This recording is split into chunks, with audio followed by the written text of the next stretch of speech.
Welcome, everyone, to Breaking Kayfabe with Bowdrin and Barry. Yes, we are back in black like AC/DC. The boys are back in town. You can hear my boys probably in the background, excited over God knows who knows what.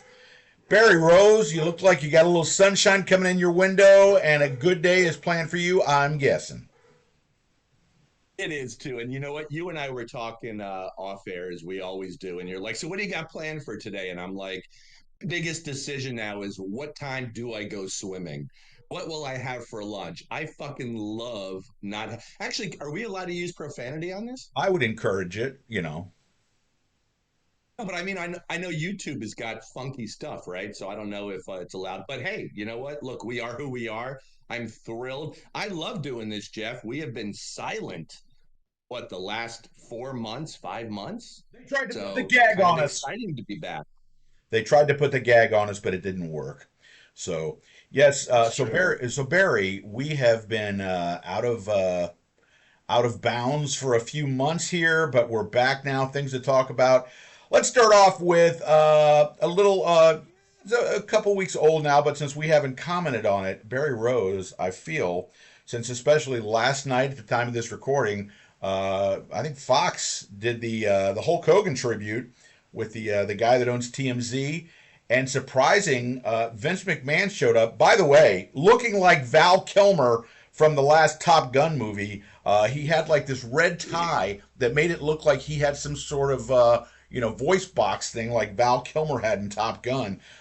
Vince, bad plastic surgery, looking very puffy, but sort of not happy that people booed Hulk Hogan at his last appearance. So now let's talk the death of the Hulkster. I think brought out a lot of conflicting, shall I say, emotions in people. Barry Rose, your thoughts? Really interesting to me as well. And there were really two different camps there. And there were the people that, I'm really going to miss Hulk Hogan. He was a great guy. I knew him. People would say this. I did not know him personally, but, I knew him and he was a wonderful guy. And that everyone got it all wrong and all that. And of course, there were the other camps where, look, he was a racist. He said some really horrible things. And, look, Hulk did have a very much a checkered past, right? Love him or hate him. I think the facts are the facts. And there was a lot of half truths or complete untruths which occurred. And look, there was the racial stuff. And, it was interesting to me when you hear the racial stuff, there was a lot of people saying that that Hulk is a decent guy and should be forgiven, and that they were able to see past the racial stuff. These were all Caucasian people saying it, and I found that really interesting. That if it was closer to home for you, if you were Black or African American, how would you react? And it really did seem to be racially divided in a lot of ways.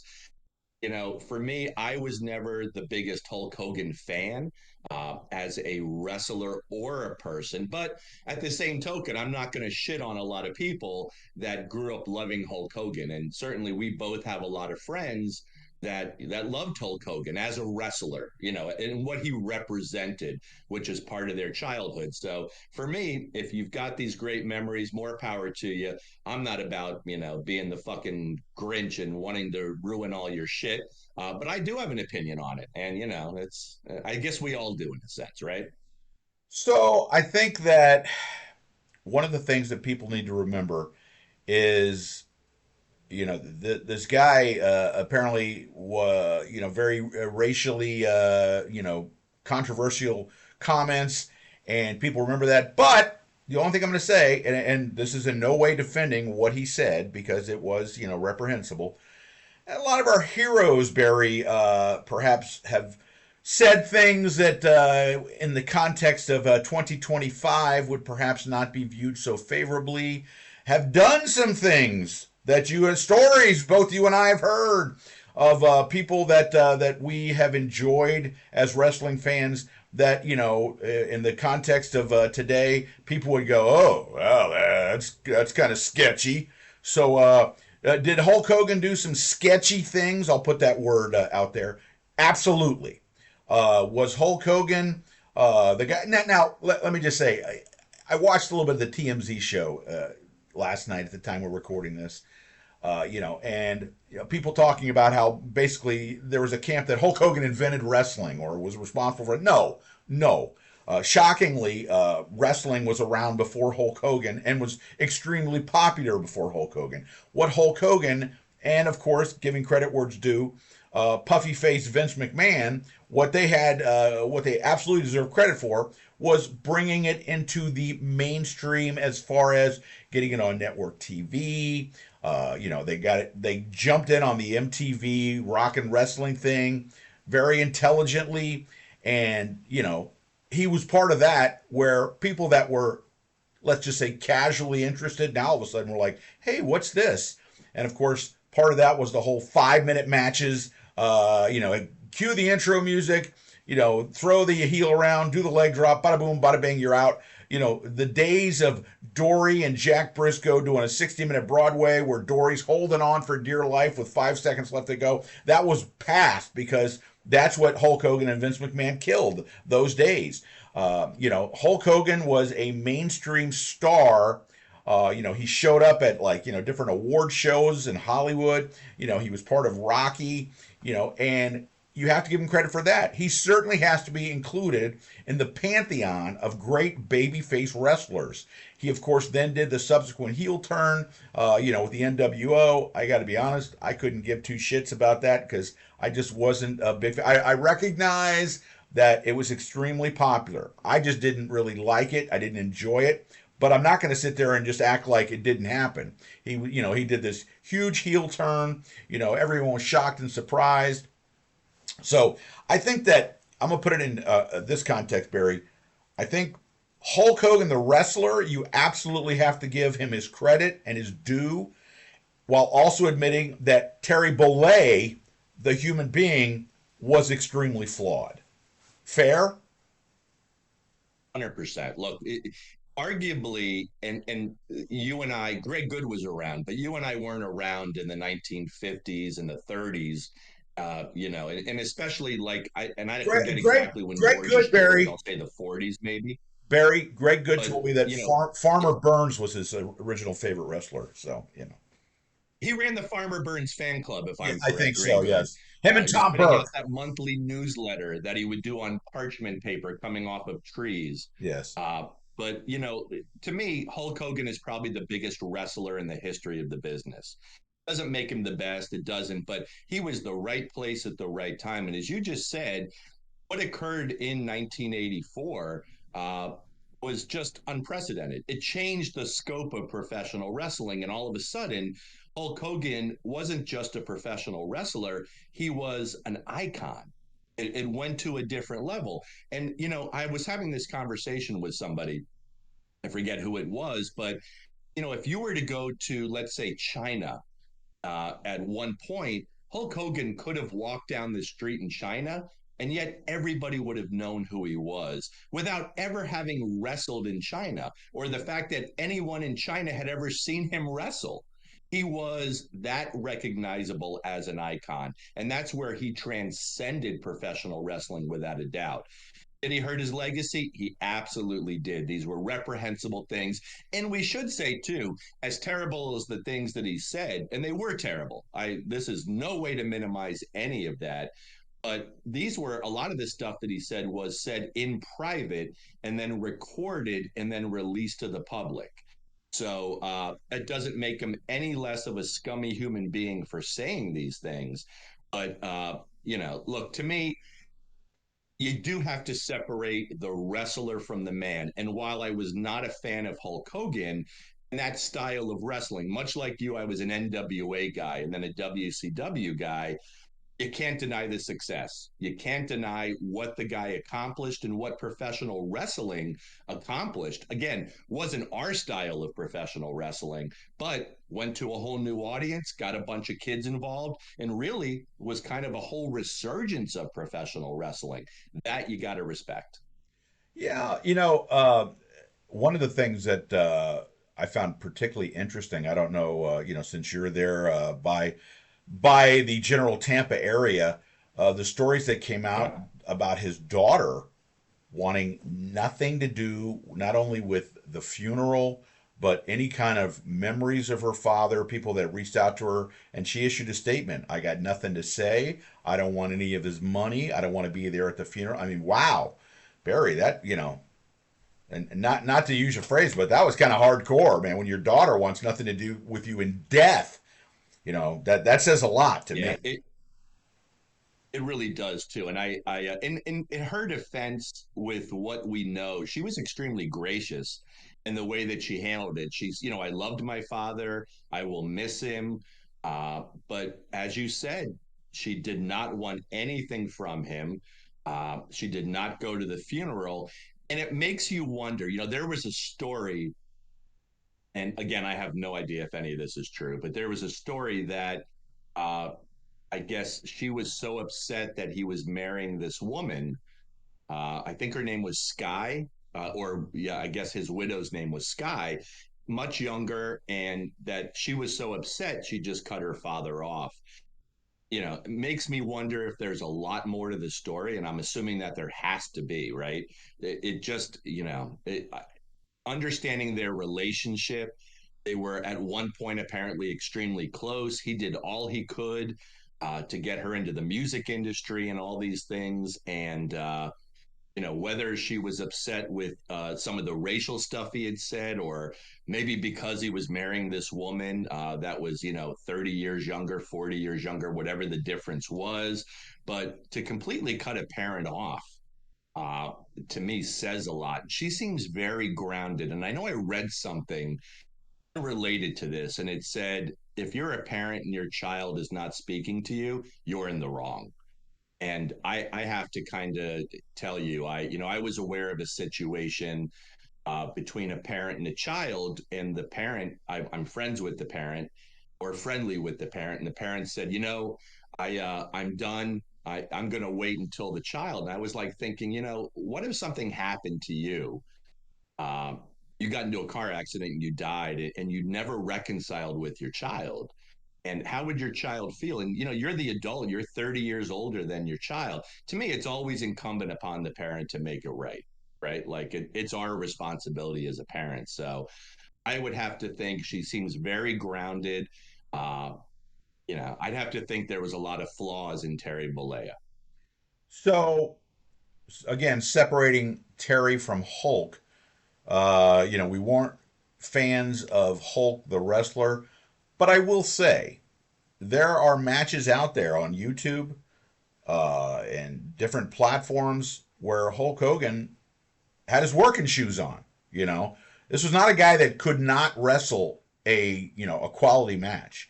I don't want to be completely dismissive of him as a wrestler in the ring. I've seen matches in Japan and with the right opponents where he really had his working shoes on. I know that he had a match, and it was relatively later in his career with the Great Muta that was really, I'm watching, I'm going, man, this is like a really damn good match. I think he had a match with like Stan Hansen over there. So, when we say that the Hulk Hogan formula was come in, lock up, you do 5 minutes and then the leg drop, that was the WWF formula.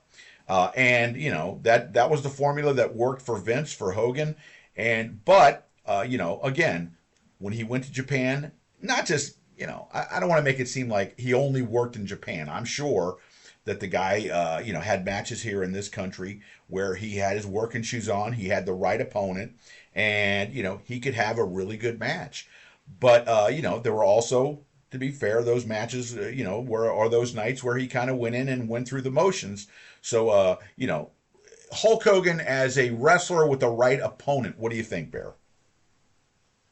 Yeah, and I'm really glad you brought that up too, because and there's that match with Antonio Inoki as well. That's a really good match, and I always, to me, Inoki, I never thought was one of the great Japanese wrestlers. Certainly, look brilliant, ran a promotion, but in the ring, I was never the biggest Inoki fan. But there's a match out there between the two that's great. He was a different guy when he was in Japan. He still wasn't Jack Briscoe or Billy Robinson. Let's not confuse that, but he was capable of a lot more. And I think the formula of the WWF was, exactly go out, work the crowd, do the leg drop, get over, get out of the ring. That's it. Do your poses, take your vitamins, say your prayers, that kind of shit. But in Japan, it was a totally different thing, and he was capable of a lot more. So, again, to me, the guy is an icon. He transcends professional wrestling, and his death was kind of a shock, even though there had been rumors that he was very ill. And Bubba the Love Sponge, who was the guy who actually released the tapes of Hogan. That's Bubba was the guy. Bubba's a scummy radio host, and he was the guy that brought Hogan over to his house and basically gave Hogan his wife. Go fuck my wife. And then recorded all this shit and then released it and somehow got a pass for all this shit. I don't understand that.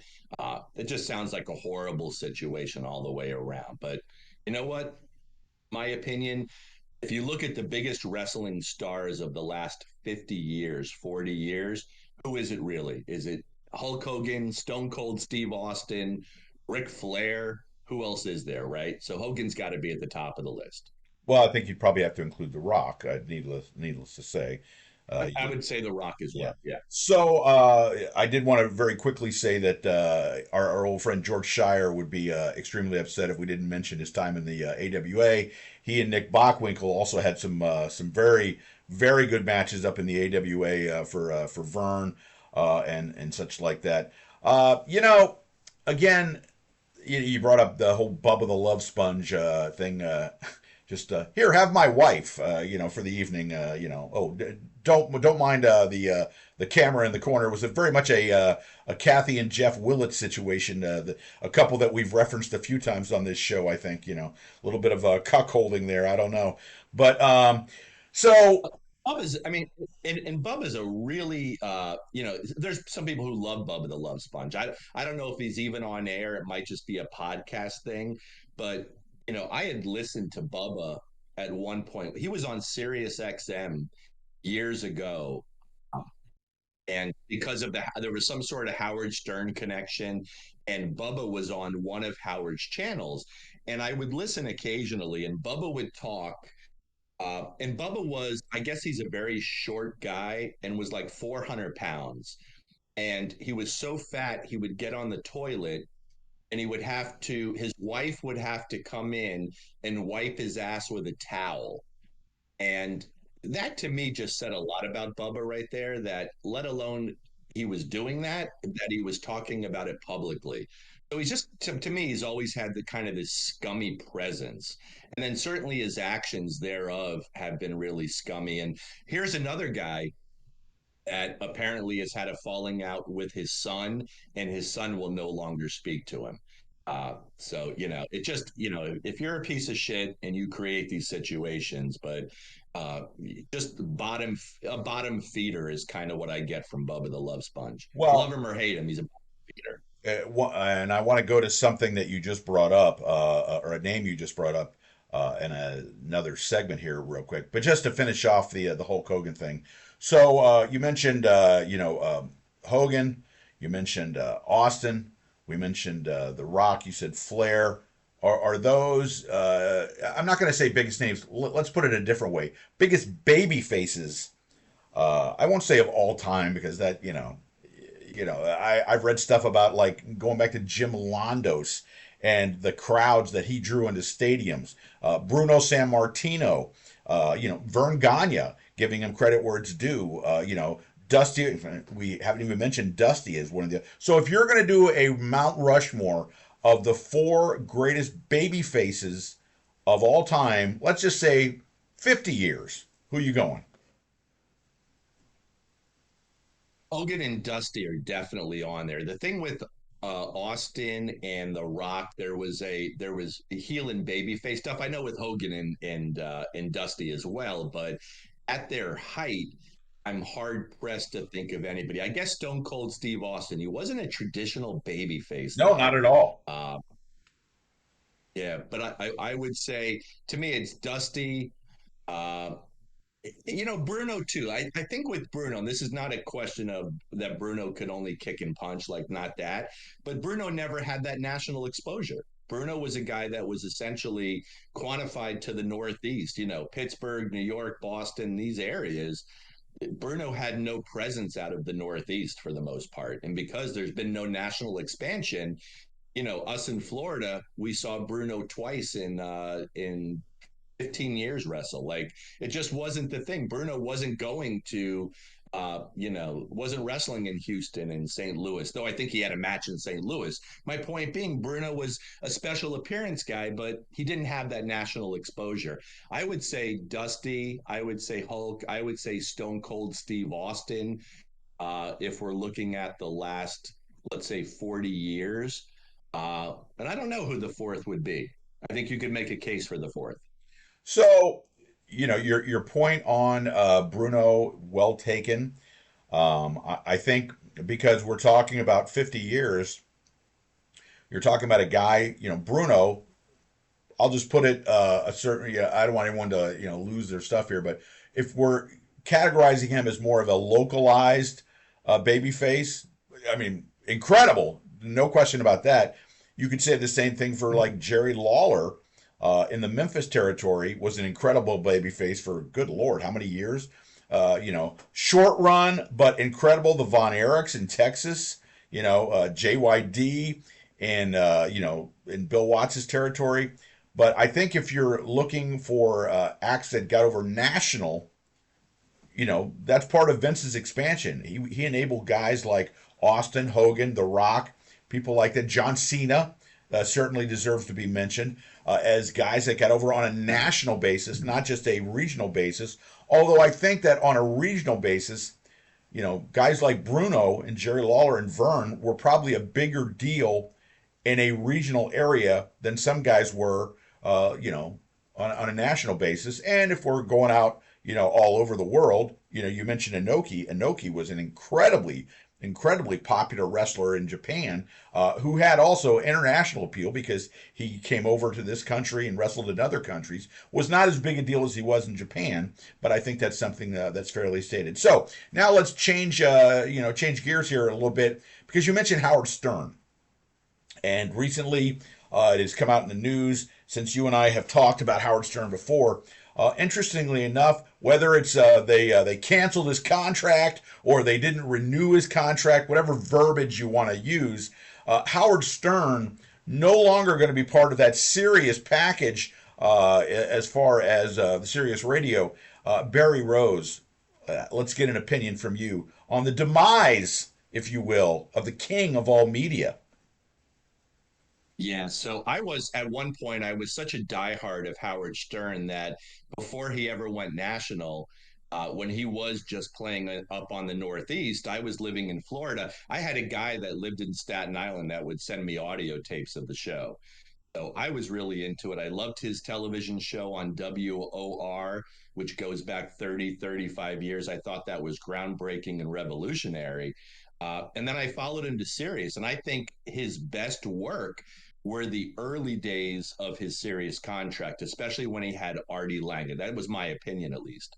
And then at some point, as so many artists do, and I think musicians are always really, like the Red Hot Chili Peppers, as I was having this conversation with somebody, and you listen to their early work and then you listen to what they're doing now, and it's two different things, right? And people change and people evolve. In Howard's case, he literally has become like Don Imus, as you said to me privately.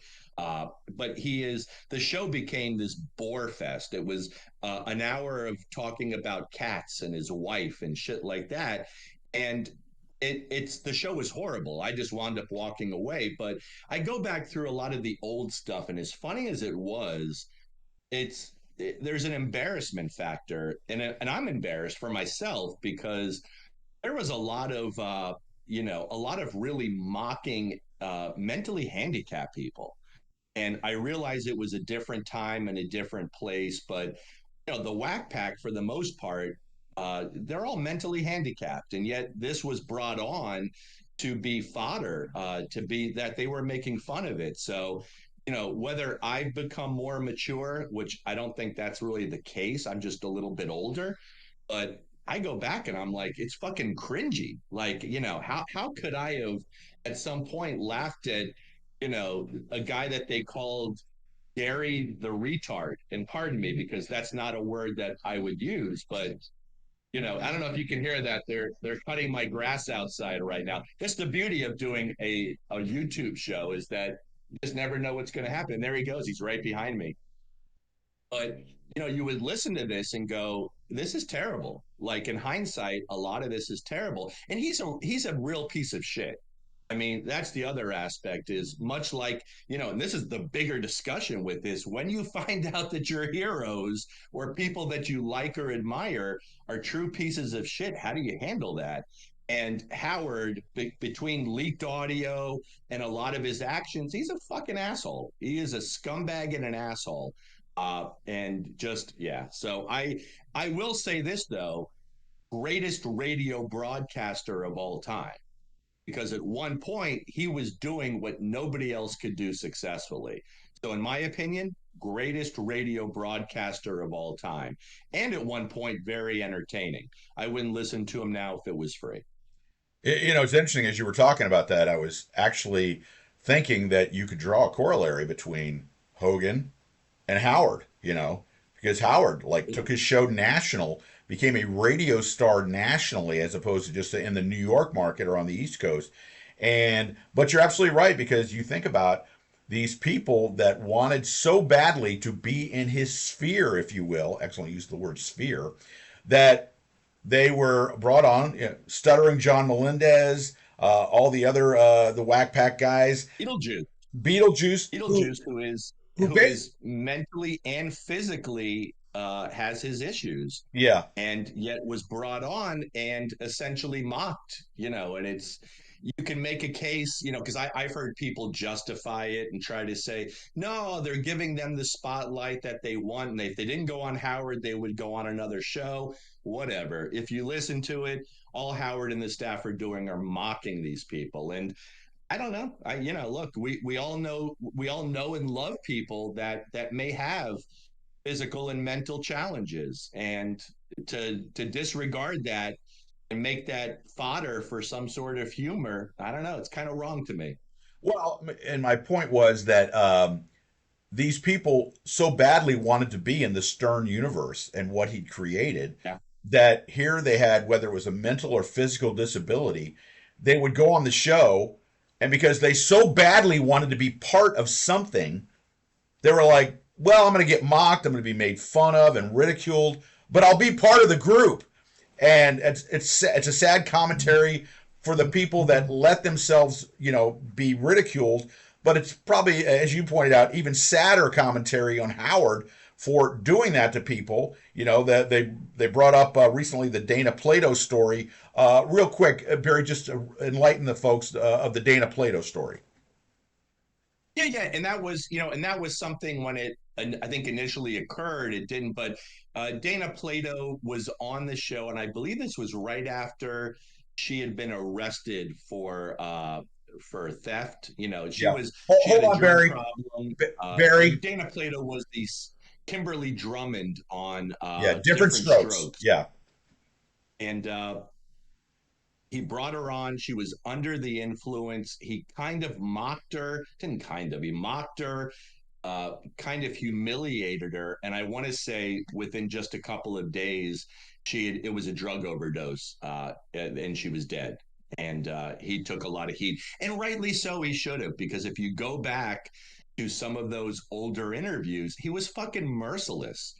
And I don't know. It's when we were doing the podcast, we talked about Paul Heyman, and Paul Heyman was doing these segments. Paul Heyman, Paul Dangerously, was doing these segments at one point with Tammy Sitch and Chris Candido, where they were heavily drugged up, and he was using that as entertainment on TV. And this wasn't acting; they were heavily drugged up, and he would bring them on and kind of mock them. And they were so drugged up, they didn't fucking know what was going on. They were getting a payday. That is real fucking scummy. I mean, there is no justification that anyone could tell me that that would be okay with. So, I went hard after Paul Heyman for that, and I think rightly so, because I firmly believed that was really scummy behavior. And the truth is, Howard Stern has decades of scummy behavior behind him, so he doesn't give a fuck. He's got his millions and or billions of dollars, and but he's a piece of shit. I don't know, clear and simple. He may be the greatest radio broadcaster of all time, but literally is a huge piece of shit. So my thoughts are that Howard, who for years on his show mocked Don Imus and what Don Imus had become, uh, and it was kind of fascinating that Howard essentially became Don Imus. He essentially became this old, sort of in his own way, get off my lawn guy on a lot of different issues, personal, professional, political. He really became the guy that he had mocked for so long. So let me ask you, where do you think he peaked, and when do you think he started to slide downward? Taking some of the things I mentioned out of it, but like you mentioned when he came on Sirius, do you think that was Howard's peak? And when do you think the downward slide began? Because I have a particular point in time when I think Howard sort of, there was a moment in time when Howard started losing some of his audience. Your thoughts? Yeah, so my opinion, right, and I think a lot of people would probably disagree with this as well. I think the early days of Sirius, and what I liked about it was he was able to take his show, but he had the freedom of being on internet radio where he wasn't really being governed by the FCC. So he could do what he was doing. And, all of a sudden, profanity, all of this was out there, and it was great.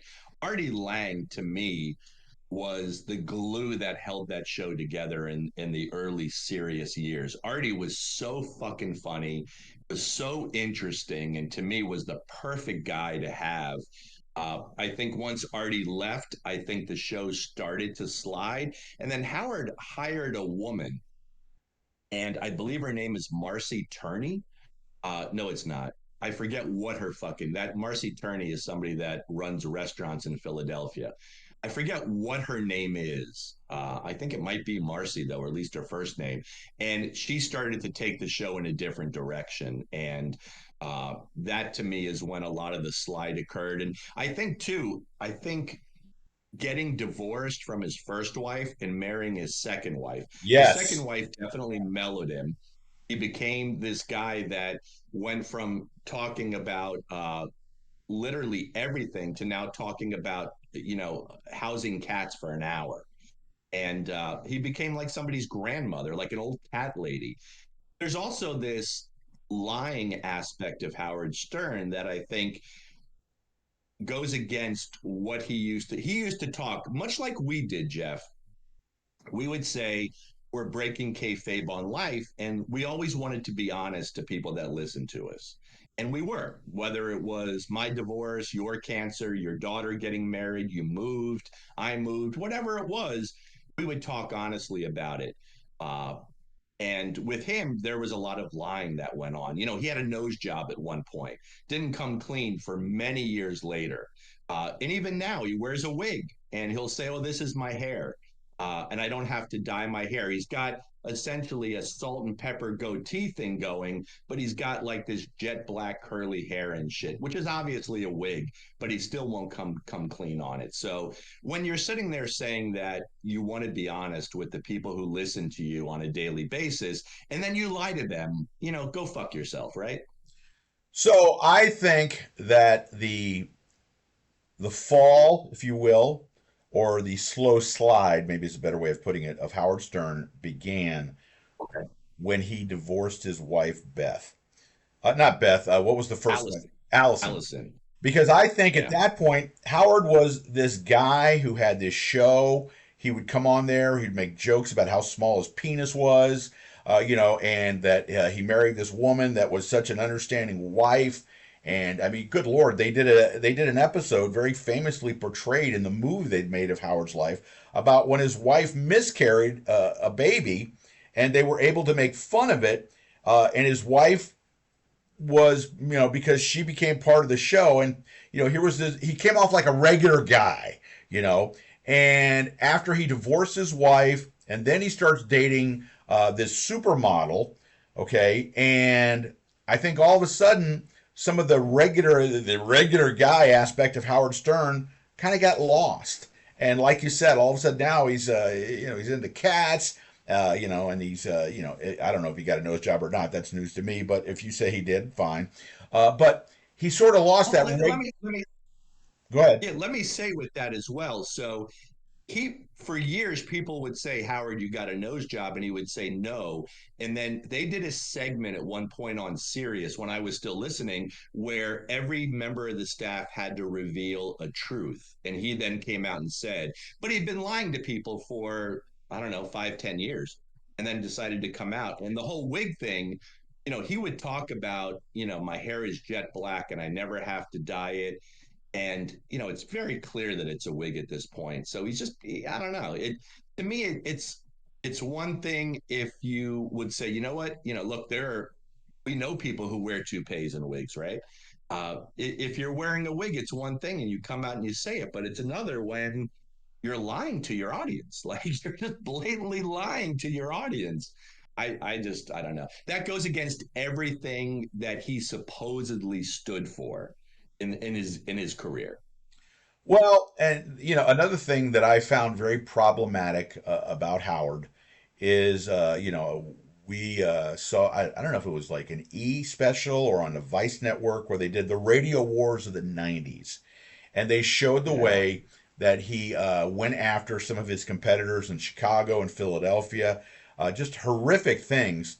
And, but as problematic as that was, I felt even worse was when someone who was on his show, one of his staff, had the audacity, Barry, to leave for a job, and I'm referring to John Melendez now, who made a big name for himself as Stuttering John, who would go and ask these wild questions at award shows on the walk up. He would ask who are you? He would ask some famous Hollywood celebrity, who are you? And it would completely take them off their game, if you will. But when John Melendez gets offered a spot on the Tonight Show as the guy, welcome to Hollywood, tonight's Jay's get with Jay Leno, Jay's guest tonight, doing that gig, and he literally turned his income into hundreds of thousands of dollars more than Howard was going to pay him. And Howard, on his last show, chooses to shit on John. It's not like, hey man, you got this huge paying gig, respect to you for that. You worked hard here on this show. I'm so appreciative of everything you did. And go out there and kill it out in Hollywood. But he didn't do that. He didn't do that. He was so unappreciative, and that just to me says so much about the guy that you can't appreciate somebody that worked there. And it's not like John was the only guy that he ever did that to. He did it to so many Oh, people that left.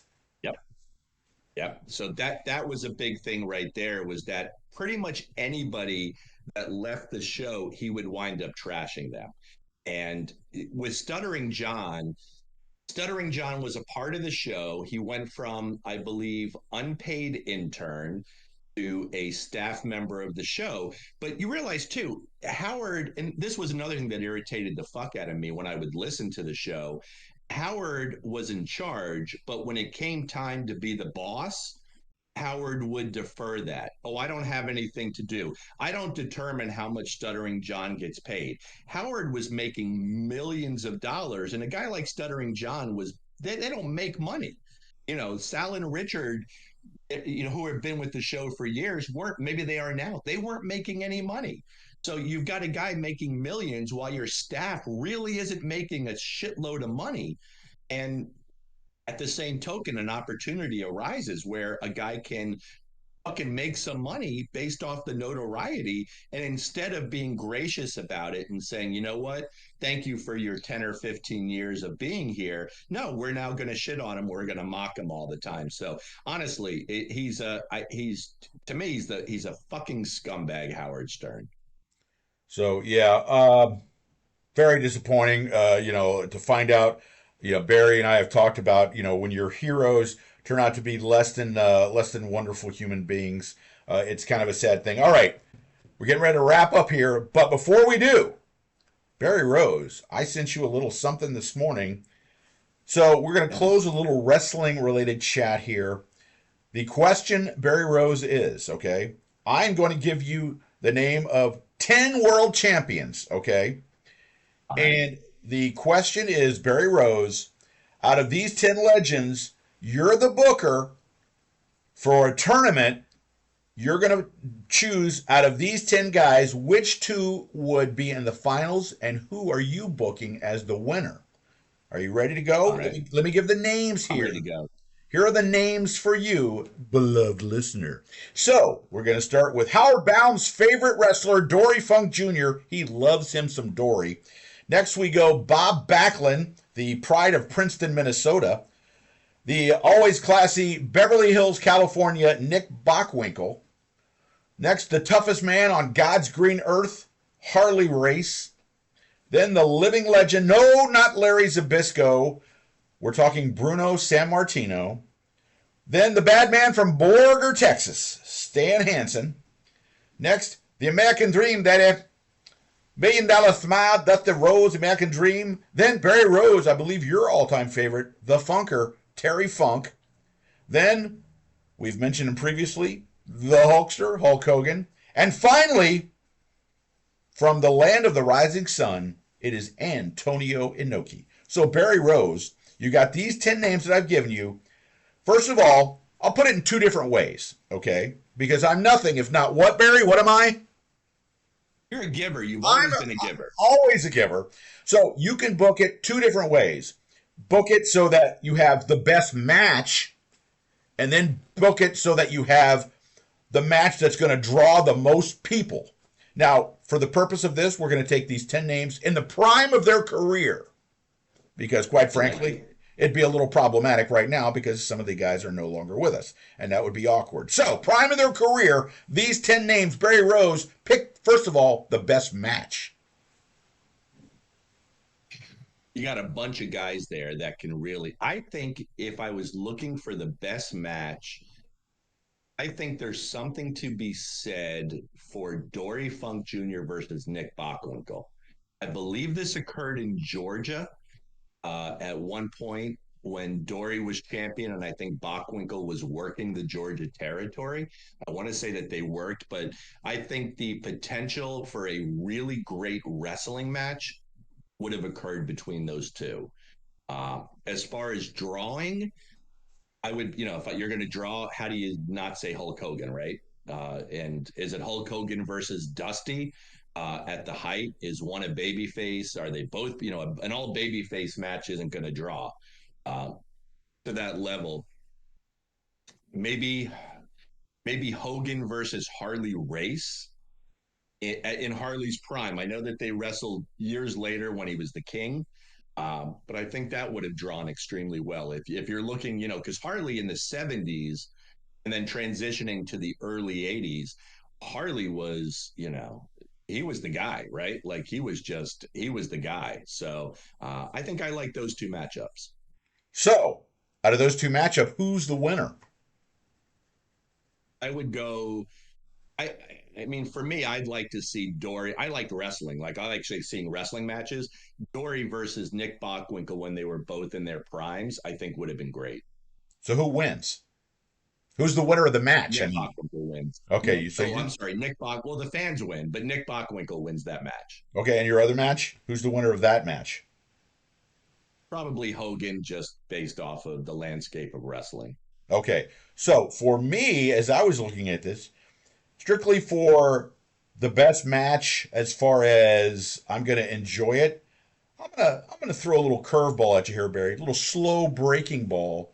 I'm gonna go Hanson versus Terry Funk in a wild brawl, and I'm gonna have Terry go over. And then strictly on the basis of a draw, I'm gonna draw fans into the building.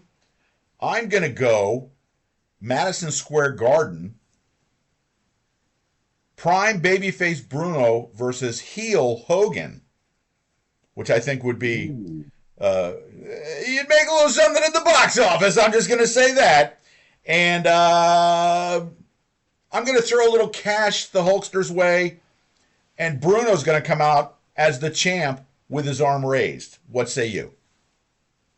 Yeah, I mean, if you're going back to maybe Bruno's heyday, I would say, yeah, you've got a main event match right there that people are going to be a part of. Actually, I liked your selections better than mine, Jeff. So Well, that's why they call me the Booker. I mean, come on, really.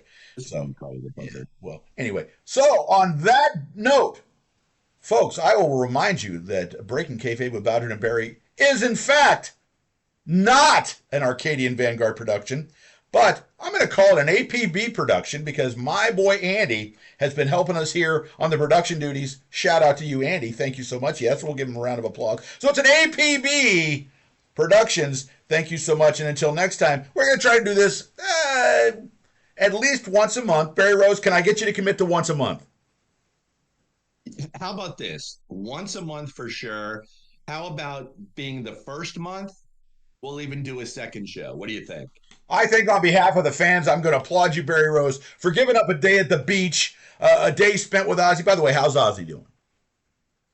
Ozzy's doing great. Ozzy's going to be 12 years old in about 3 months, and he is still in great shape. He is laying on the floor right here. I love this boy so much. Yes, and my boys Snappy and Roscoe are doing good. Taking a little break from the Humane Society. That's another story for another time.